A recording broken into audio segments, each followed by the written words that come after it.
আপনার আঙুলের সামান্য একটি ছাপ বা একটি সিল আপনার পরকালের আমলনামায় সাদকায়ে জারিয়া হতে পারে, আবার ভয়াবহ পাপের বোঝাও হতে পারে। আজ খুবই গুরুত্বপূর্ণ কিছু কথা বলবো যা আপনার সিদ্ধান্ত বদলে দিতে পারে। সামনেই নির্বাচন, আমরা সবাই প্রস্তুতি নিচ্ছি ভোট দেওয়ার জন্য।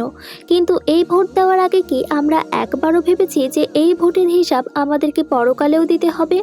ভোট মানে শুধু একজন ব্যক্তিকে জয়ী করা নয়, ভোট মানে হলো একজনের কর্মকাণ্ডের সাক্ষ্য দেওয়া এবং তাকে জনগণের প্রতিনিধি হিসেবে নিযুক্ত করা। আপনি যদি জেনে শুনে একজন দুর্নীতিগ্রস্ত, অত্যাচারী বা নীতিহীন মানুষকে ভোট দেন, তবে মনে রাখবেন সেই নেতা যদি ভবিষ্যতে কোনো অপরাধ করে, তার দায় আপনার উপরেও আসবে। সে যদি কারো হক নষ্ট করে, তবে কিয়ামতের মাঠে আপনাকেও সেই অন্যায়ের ভাগীদার হতে হবে, কারণ আপনার ভোটই তাকে সেই ক্ষমতা দিয়েছিল। আল্লাহ তাআলা পবিত্র কোরআনে বলেছেন, যে ব্যক্তি ভালো কাজের সুপারিশ করবে সে তার সোয়াবের অংশ পাবে, আর যে মন্দ কাজের সুপারিশ করবে সে তার পাপের অংশ পাবে। সূরা নিসা আয়াত 85। তাহলে প্রশ্ন আসে, আমরা কাকে ভোট দেব? আমাদের প্রতিনিধি কেমন হওয়া উচিত?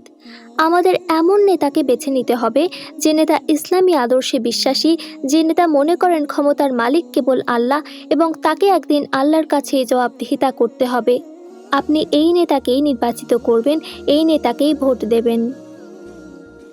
যে নেতা ব্যক্তিগত স্বার্থের চেয়ে দেশের স্বার্থকে বড় করে দেখে, আপনি সেই নেতাকে ভোট দেবেন।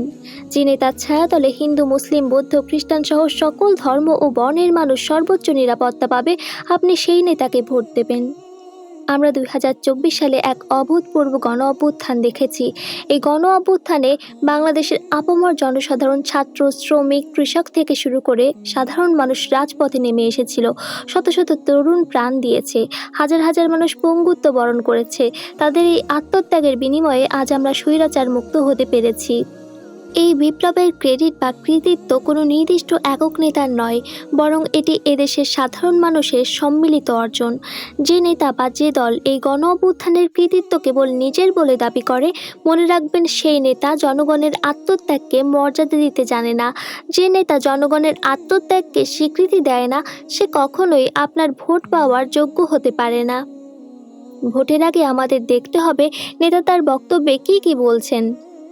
যে নেতা তার ভাষণে দেশকে চাঁদাবাজি, টেন্ডারবাজি এবং সন্ত্রাসী কর্মকাণ্ড থেকে মুক্ত করার স্পষ্ট অঙ্গীকার দেয় না, বুঝে নেবেন তার ছত্রছায়ায় আবারও সেই অন্ধকার যুগ ফিরে আসবে। দুর্নীতিমুক্ত সমাজ গড়তে হলে অপরাধীদের প্রশ্রয় দেওয়া বন্ধ করতে হবে। তাই যে নেতা সন্ত্রাসমুক্ত বাংলাদেশ করার সাহস দেখায় না, তাকে ভোট দেওয়ার আগে 10 বার ভাবুন।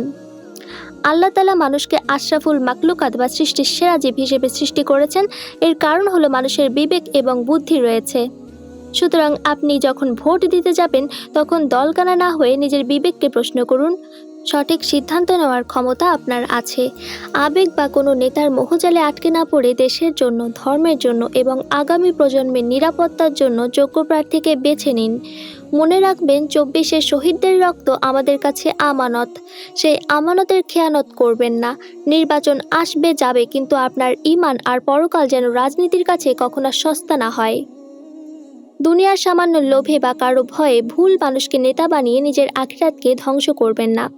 ভোট দেওয়ার আগে নিজের বিবেককে প্রশ্ন করুন, যাকে ভোট দিচ্ছেন কাল কিয়ামতের মাঠে তার পাশে দাঁড়াতে পারবেন তো?